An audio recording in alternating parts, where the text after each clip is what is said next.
Welcome to Inspiration and Transformation from the Banks of the Ganga with Sadhvi Bhagawati Saraswati, an American sannyasi living at the Parmarth Niketan ashram in Rishikesh, India. Sadhvi is president of the Divine Shakti Foundation, a charitable organization bringing education, vocational training, upliftment, and empowerment programs to women and children. Sadhvi is also Secretary General of the Global Interfaith Wash Alliance and Director of the world-famous International Yoga Festival. Join the musings of an American sannyasi as Sadhvi shares the wisdom and teachings of her guru, His Holiness Pujya Swami Chidanand Saraswatiji.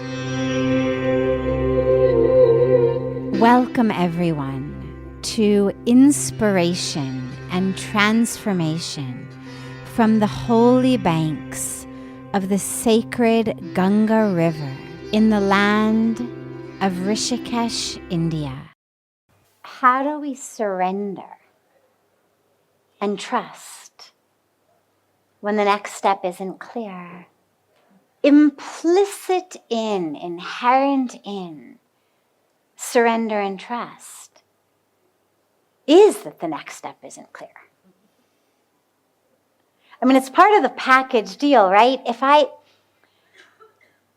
I know exactly where you're driving me, and I know the road just as much as you know the road, and my eyes are open and I'm watching every turn, well, I haven't really surrendered, right? I mean, I'm letting you drive, but I'm right there. I know exactly where we're going. I'm paying attention. I'm right there to tell you if you've taken a wrong turn.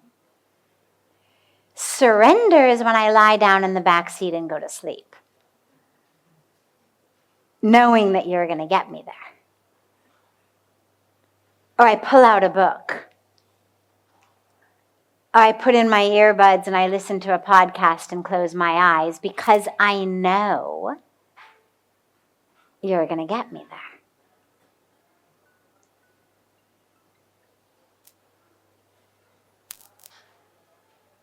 If I'm backseat driving, literally or metaphorically, it isn't surrender and trust.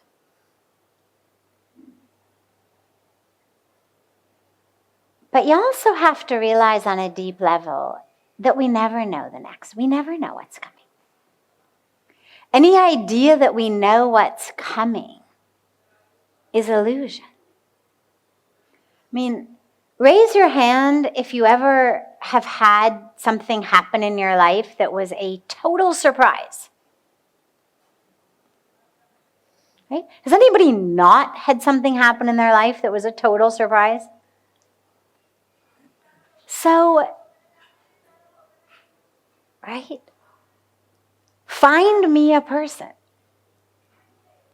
who has not had at least one, if not thousands of things happen in their life that were a total surprise. Something we thought was going to happen and it didn't. Something we didn't know was going to happen, it did. The idea that we know what's going to happen is an illusion. Anyway.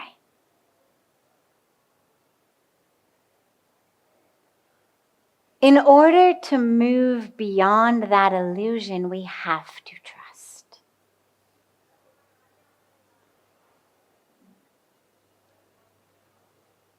And we trust, and now this, what I'm speaking to, is trust in the universe.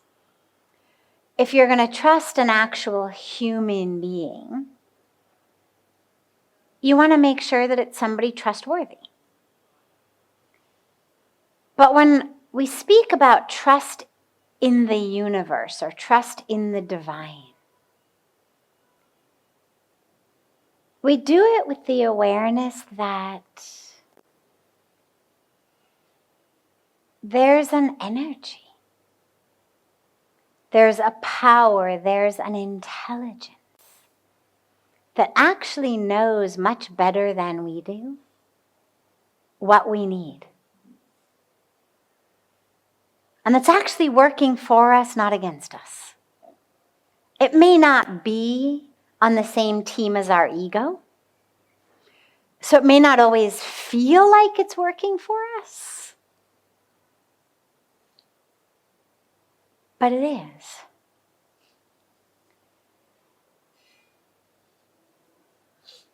And anyway, the truth is, what's your alternative to trusting and surrendering, right? I mean, the universe wins every time anyway. We can't outpower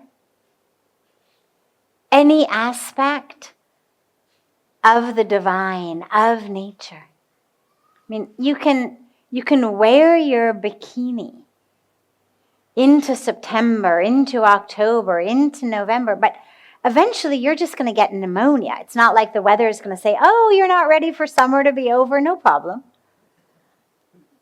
All right, we'll just stay warm, no problem. It's going to turn cold anyway. You can boycott it, but you're the one who's going to suffer in the end. We can go to as many anti-aging salons as we'd like to. You can do whatever you want with your hair, with your skin, with your face, with different parts of your body. You can have them pulled and pushed and tucked and injected. I mean, you can do whatever you want.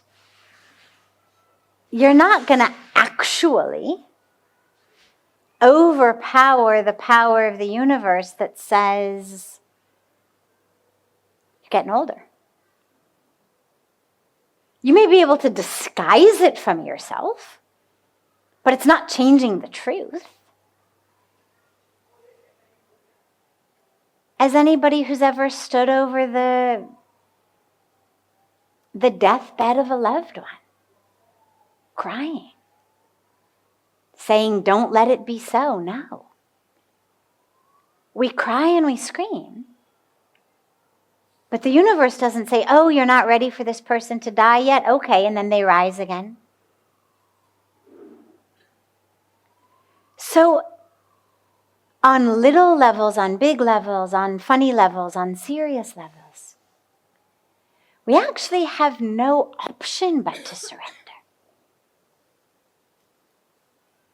The universe is going to win. Your only choice is whether you're going to hold on with a death grip and have the universe essentially pull you along its way as you drag your fingers on the ground, leaving your fingernails behind, or whether you're going to go willingly with it. Those are your only options. So we surrender to the universe with the awareness that A, it's utterly futile not to. B, with the awareness that the universe is on our side, isn't out to get us, is nourishing, nurturing, holding, protecting us, here for us. And with the awareness that through that surrender lies the only possibility of our peace, of our joy, of our freedom. Now, that doesn't mean that we leave our common sense at the door. And so, for example, just because I know the universe is on my side doesn't mean that I don't buckle up when I get in a car. We are co-creating our lives, our existences with the universe.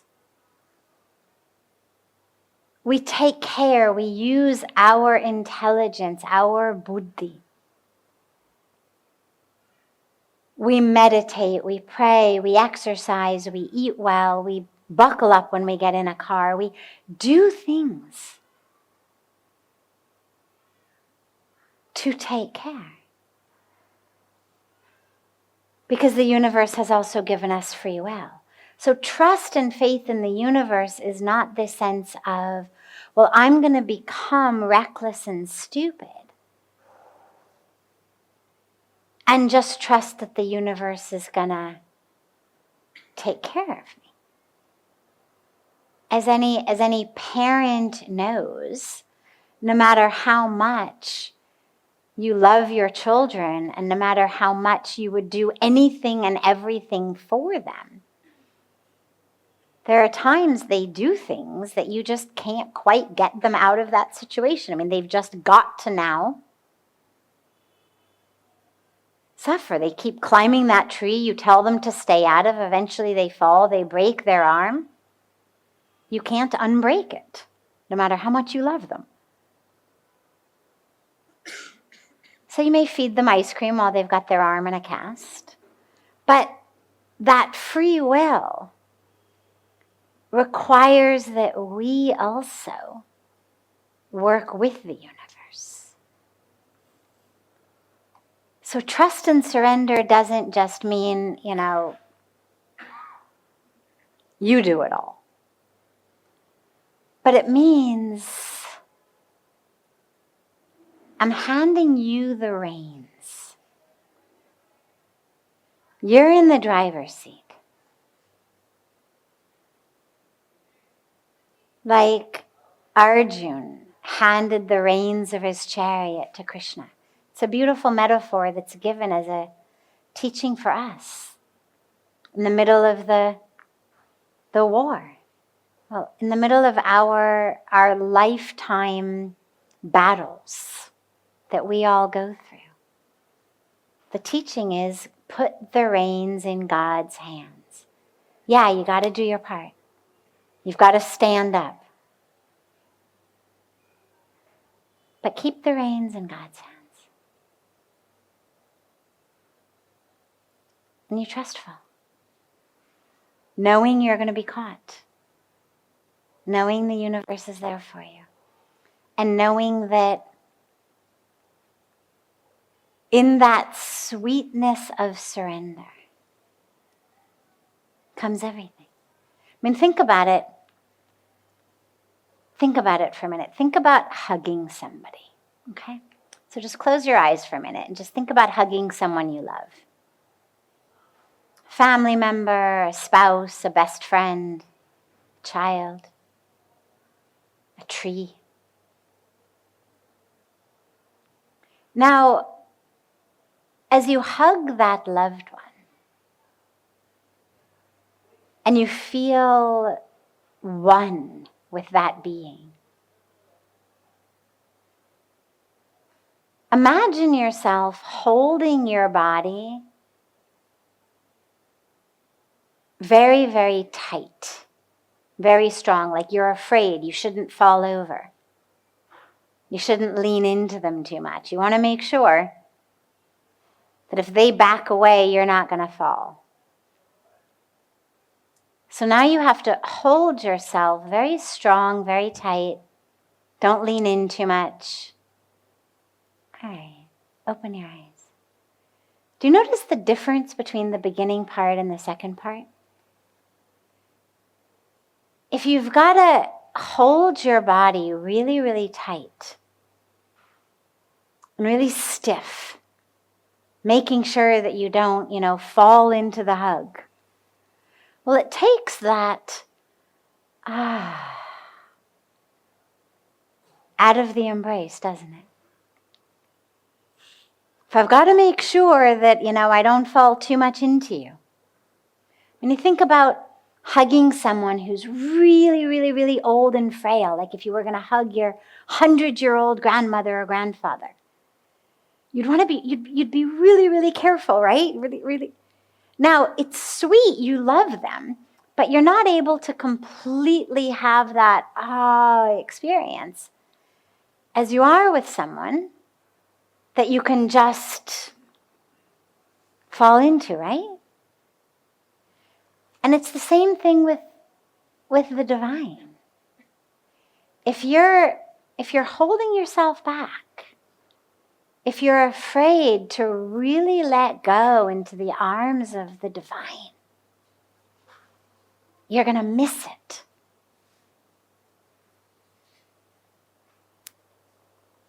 Let yourself go. You'll be caught. Doesn't mean everything's always going to go your way. Doesn't mean everything you want is going to happen and that which you don't want won't happen, Life still happens. But life happens when you're in the arms of the divine, rather than life happening when you're stiff and contracted and separate and alone. Conscious media for conscious minds. Om Times. Host your show on IOM FM, the radio network of Om Times Media, one of the more recognized brand names in the conscious community, and is backed by the extensive marketing reach of Om Times. Hosting a show on IOM FM immediately connects you with our extensive dedicated community. Hello, I'm Sandy Sedgbeer, host of Om Times Magazine's flagship radio show, What is Going Om. My passion is sifting through information, research, and innovations from new thought teachers, speakers, and researchers, pushing back the boundaries of what we know about life, energy, metaphysics, and the universe. I love shifting perceptions about who we are, why we're here, and how quickly impossible becomes normal when we open our minds, expand our awareness, and accept that the only limits that exist are those we place upon ourselves. So if you're the kind of forward-thinking, eager investigator of what lies beyond the current reality that most perceive, why not make a date to come play with me in the field of possibilities at 4 p.m. Pacific Time, 7 p.m. Eastern Time every Thursday, and together we can discover what's really going on. If I could be you, and you could be me for just 1 hour, if you could find a way to get inside each other's mind, walk a mile in my shoes. Walk a mile in my shoes. Walk a mile in my shoes. We've all felt left out, and for some, that feeling lasts more than a moment. We can change that. Learn how at belongingbeginswithus.org. Brought to you by the Ad Council. Walk a mile in my shoes. Welcome back to Inspiration and Transformation. I'm so glad to have you all back here with me. Giving in to temptation that we know is the wrong path needs to be dealt with in two ways at two different times. There's tools and techniques for that very moment. But what's even more powerful is if you can work with it the rest of the time as well. So if you know that you've got a temptation toward and just for your reputation in Egypt, I don't actually know this beautiful woman, so the examples I'm going to throw out are not actually what she's struggling with. I'm just throwing them out as examples. If you know that you're struggling with lying or infidelity or alcohol or drug use or stealing, before you get into a situation where you're going to be tempted to engage in those behaviors, you work with it inside through this power of discrimination. What am I going to get from that?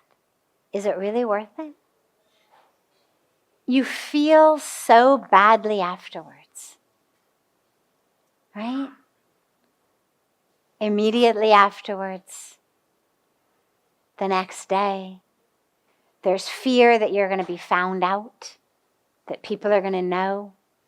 So you end up living in secrecy, you end up living in lies, you end up living in a way that you've got to hide. So you suffer.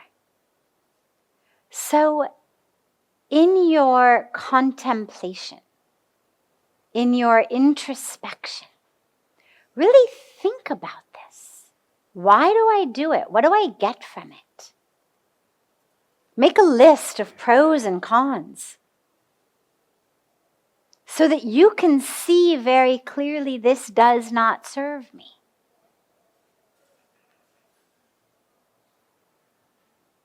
Here's how it hurts me. Here's how it is preventing me from actually moving in my life the way I want to go.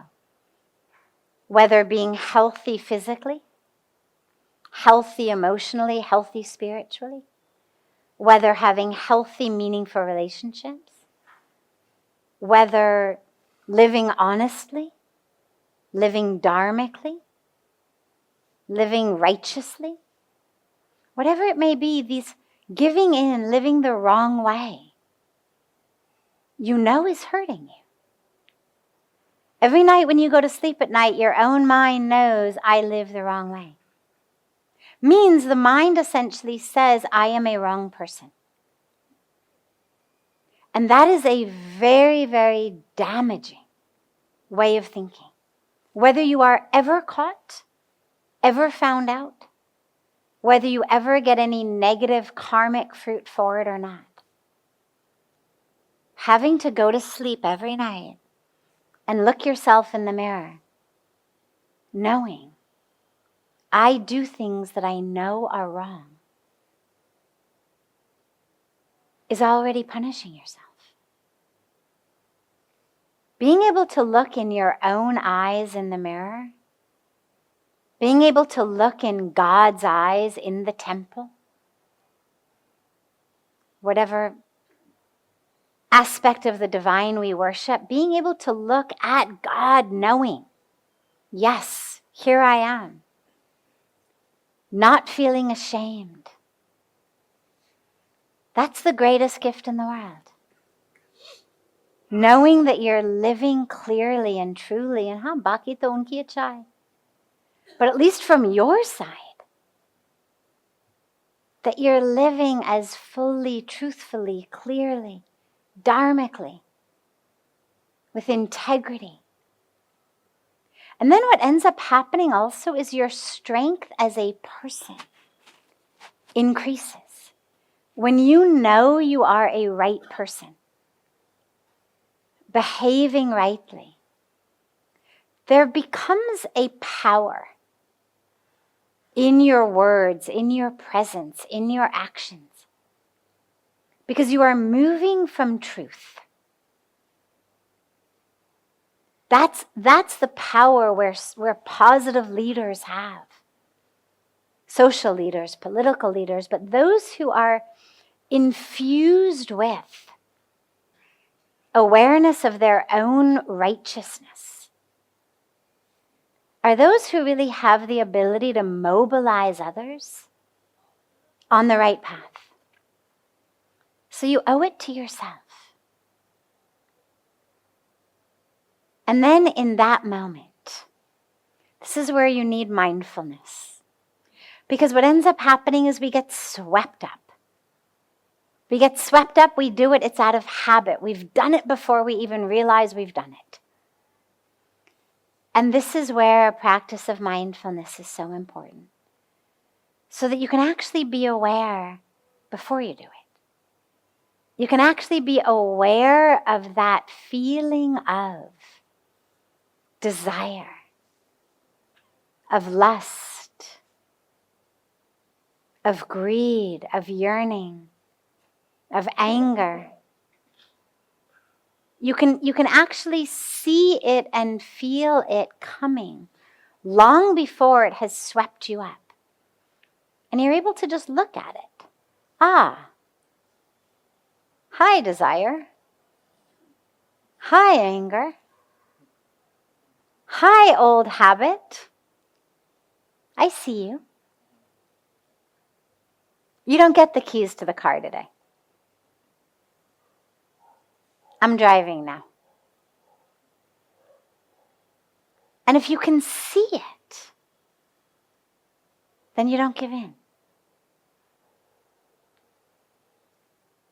So develop a practice of mindfulness, a practice of being aware through your meditation, through your life.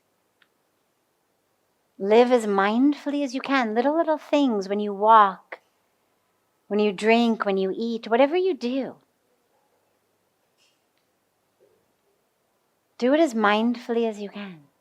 To develop a practice of just being mindful of every moment. Such that when that temptation arises, you will be mindful of it. And realize that you're strong. You're stronger than any habit in the brain. You're stronger than any biological chemical. Just because there's a chemical flowing through your body doesn't mean you have to make a certain choice. You're stronger than that. Own that. Know that. Stop kidding yourself that you're weak and small and helpless and powerless. Own that power. You've got it. Own that ability. You've got it. Now use it. And have friends support you. 1, 2, 3. Have sort of an accountability group. Check in every day. Right? This desire arose, I didn't do it. Or I'm feeling really like, I want to do it so badly. And then other people will support you. Come together. Use also that power of those who love you. The Real Conscious Connection. Om Times Radio. IOM FM. Om Times Magazine is one of the leading online content providers of positivity, wellness, and personal empowerment. A philanthropic organization, their net proceeds are funneled to support worldwide charity initiatives via Humanity Healing International. Through their commitment to creating community and providing conscious content, they aspire to uplift humanity on a global scale. Om Times, co-creating a more conscious lifestyle. More than 24 million Americans have an autoimmune disorder, and that number continues to grow. I'm Sharon Saylor, and I'm one of those 24 million. To put that number in perspective, cancer affects about 9 million and heart disease up to 22 million. That's why I've brought together top experts and those thriving regardless of their diagnosis to bring you the latest, most up-to-date information. Join me, Sharon Saylor, Friday night, 7 p.m. Eastern, for the Autoimmune Hour on Life Interrupted Radio to find out how to live your life uninterrupted. You came across someone struggling with hunger. How would you recognize them? Would you notice an 8-year-old girl who's not excited for summer break because she may not be having lunch again until September? Or a war veteran who's having a hard time landing a job and getting back on his feet? I am the 1 in 8 Americans who struggle with hunger. I am hunger in America. Hunger can be hard to recognize. Learn why at IamHungerInAmerica.org. Brought to you by Feeding America and the Ad Council. Welcome back. This is Sadhvi Bhagawati Saraswati with inspiration and transformation. You follow the path of compassion and people walk all over you. What to do? So, being compassionate, being spiritual, I always say, it doesn't mean you are a doormat. Look at Gandhi. I mean, if you need a better example of the strength of compassion, look at Gandhiji. Being compassionate doesn't mean I let you walk all over me. If I've got a child sitting in my lap and there's a diya in front of us, a candle in front of us, and the child keeps reaching for the candle, and I keep gently and lovingly taking the child's hand away from the candle. And then the kid starts to cry because it looks really beautiful. Flickering candle flame, the child really wants to, starts to cry, I want it, and keeps grabbing for it. And I move the hand away and the child keeps grabbing, and then maybe Maybe I go on the hand. Okay, just a little bit harder than necessary. Just enough to shock that child into pulling their own hand back. Just enough to create a neural pattern in that child's brain of reach for flame, pain.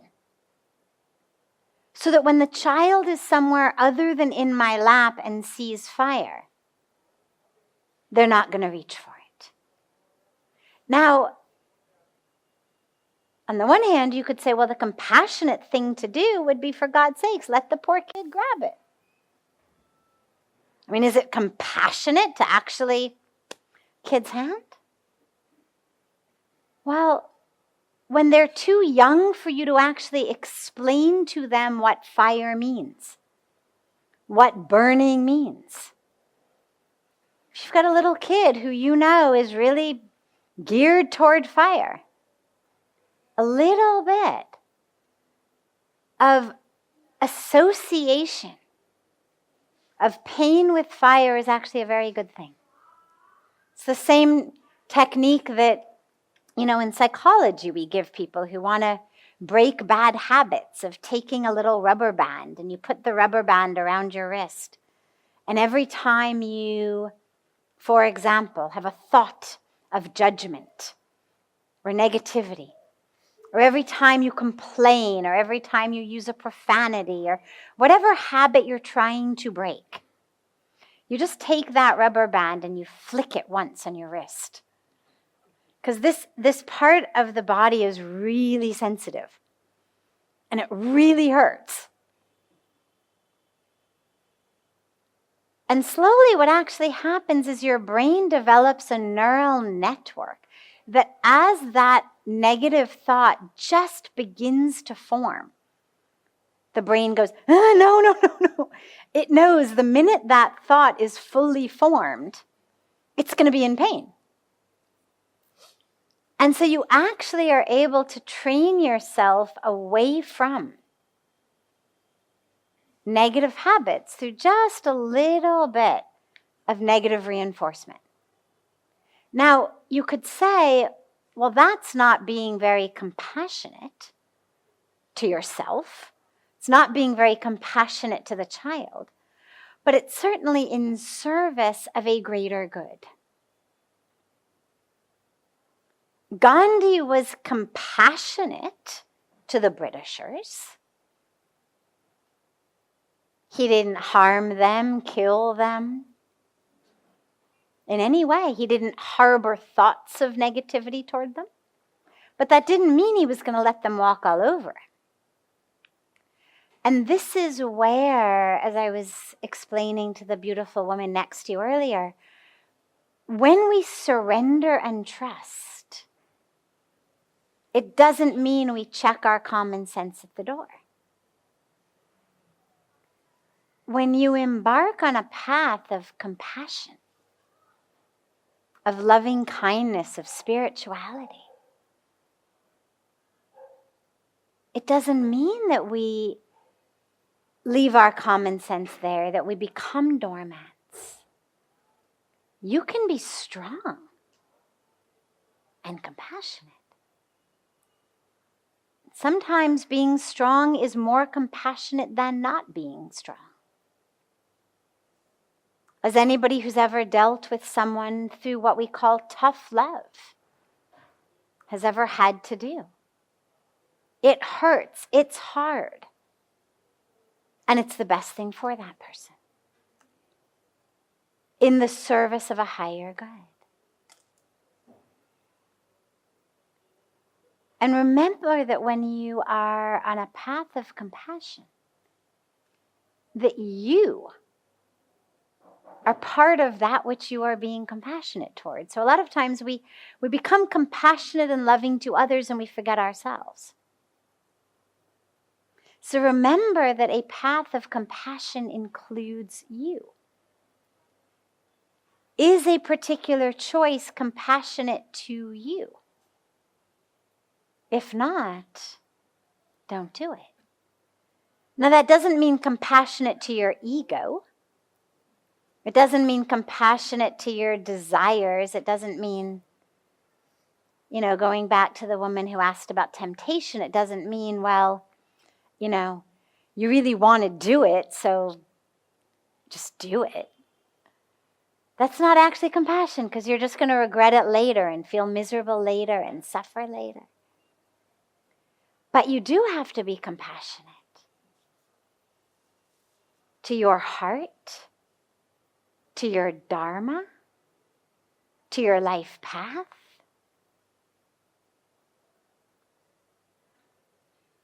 To your freedom. Sometimes those of us walking paths that are not exactly what our family members had expected of us. You find yourself in this interesting situation of, well, to be compassionate to them seems like it would be to give up your path because it's not what they expected. But then you realize, well, actually no, because that's just compassionate to their ego that had an agenda of what things were going to look like. But actually, by being compassionate to your truest, highest dharma, it actually is being compassionate to their truest, highest dharma. That may be very different from their mind that had a specific agenda or desire. And so compassion is very deep. And it certainly does not endorse or approve of or create situations where we should be walked all over. Have compassion for yourself. The future of internet radio is here. Om Times Radio, IOM FM. Ascending Hearts is no ordinary dating site, but a spiritual dating site with a purpose, to link you with your soulmate. We engineer the serendipity so you can trust that you will attune with someone that has the same matching vibration as you. Ascending Hearts, the conscious dating site for the spiritually aware. Try Ascending Hearts for free. AscendingHearts.com. This is Kathy Beal, host of Celestial Compass, featuring astrology you can use. Celestial Compass points you to what's going on in the sky and what you can do with it down here on Earth. We also explore fun, effective, and cosmic tools for navigating this adventure we call life. Join me the first and third Monday of the month at 5 p.m. Eastern Time for Celestial Compass. It's enlightening, entertaining, and empowering. Every 2 minutes, an American is sexually assaulted. The majority of victims know their attacker. It could be your friend, your neighbor, or someone you met at a party. If you said no, it's rape, and it's a crime. This is Christina Ricci with RAIN. Call the National Sexual Assault Hotline today at 1-800-656-HOPE or visit rain.org. That's RAINN.org. Brought to you by RAIN and this station. Welcome back. This is Sadhvi Bhagawati Saraswati with inspiration and transformation. Is free will real or just an illusion? Of course it's real. It's absolutely real. We are not puppets. We're not just going through the motions of something that's been already destined. We have free will. We have karma, we have destiny, and we have free will. And they intersect together in a very subtle and very beautiful way. A lot of times people think, well, I don't really have free will because we've got this karma, we've got this destiny, so where's my free will if everything's been written? What's the point? What's the point of doing anything if everything's already been written? But it isn't like that at all. That which you've done in the past is what brings you to where you are now. So all of that from the past, what you would call the fruits of your past karma, that brings you to here. But what you do here is what brings you into next week, next month, next year. So what you've got right now, you could say was predestined. Predestined where? Predestined when? By that which you've done in your past. But that which is predestined for tomorrow, for next week, for next month, for next year, is being predestined right here, right now. I always say this moment is the pre of that which has been predestined for you in the future, right? It's not that it was predestined at some other time, thousands and thousands of years ago, sitting somewhere in outer space, somebody, said, okay, on this date, here's what's going to happen to her. What we do,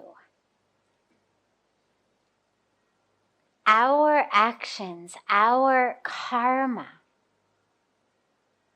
is that which is creating our own destiny.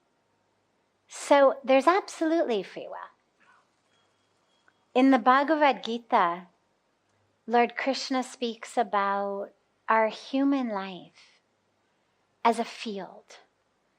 And it's a beautiful, beautiful analogy that, if you had a field, you could do a lot of things with that field. You could either plant fruits and vegetables in it, plant grain, and feed people who are hungry. They would flower, they would blossom. You could enjoy, you could share with all. Or you could take that field and you could play soccer, football on it. And in, one game, in a few hours, your field would be over. All the grass would be uprooted. It would just be, dirt. Clumps of grass thrown here and there. Nothing but dirt. Some people may have had some fun for a couple of hours. And then the field is over. And that's the decision that we make about our lives, is we've been given this opportunity. This life, you can think of it like a field in that way. What are you going to do with it? Are you going to plant seeds of joy? Seeds of peace, seeds of love. Seeds that end up feeding the hearts and the bellies and the lives of others. Seeds that nourish you and nurture you. Or are you just going to play a game on it? Have some fun for a few hours and then have it be over?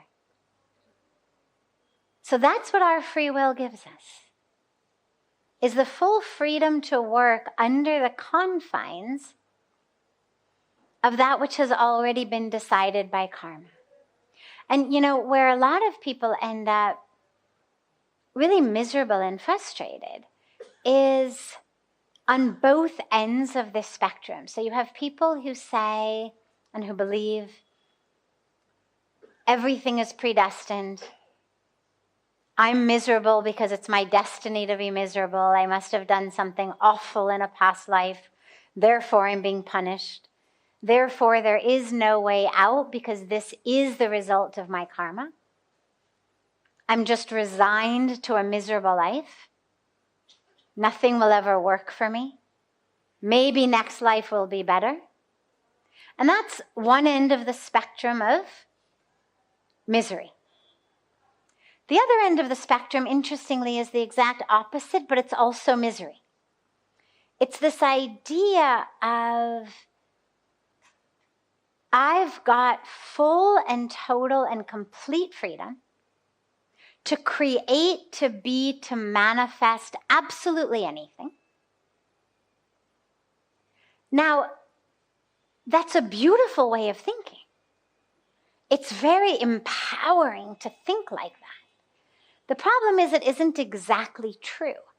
And the moment that we realize it isn't true, then we become even more frustrated. For example, let's say I decided that my dharma, my purpose in life, is to be a professional basketball player. Okay? Say I wake up in the morning and I've just decided I had this vision. It came to me, I'm gonna be a professional basketball player. Now, I've never played a day of basketball in my life. I'll be 52 in about 2 weeks, 2.5 weeks. I'm about 5'2.5" if I'm standing up really straight. Now, I could hire the best basketball coaches in the world. I could drink protein shakes up the kazoo, right? I could do anything and everything that anyone could possibly suggest. And there still is no way that I ever would actually get a place on any kind of a professional basketball team. And I'm not being self-deprecating here, right? This is not about you all should say, oh, yeah, sure, of course you can. It's okay, you know. This is just what we would call the fact of the matter. It's not written into my destiny in this life. Certainly not starting at this age. Similarly, I could decide that I wanted to be an opera singer, a ballerina, an Olympic ice skater, all of which are beautiful things. And if I had started at 4, I might possibly, if I had dedicated every minute of my life since I was 4, you never know, maybe I had it in me. But not at this moment, which is where we are. And as much as I'm all in favor of empowerment and knowing our alignment with the divine and knowing the possibility of everything, we have to look also at the reality of this intersection of time and space. It's not simply a matter of if you can visualize it, you can create it. I can certainly see myself if I get really creative in my visualization.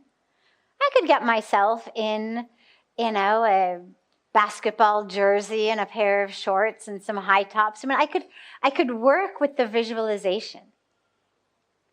But that's not going to change my short in stature, 52-year-old female body. And that's okay. That's okay. That is not something that I should feel miserable about.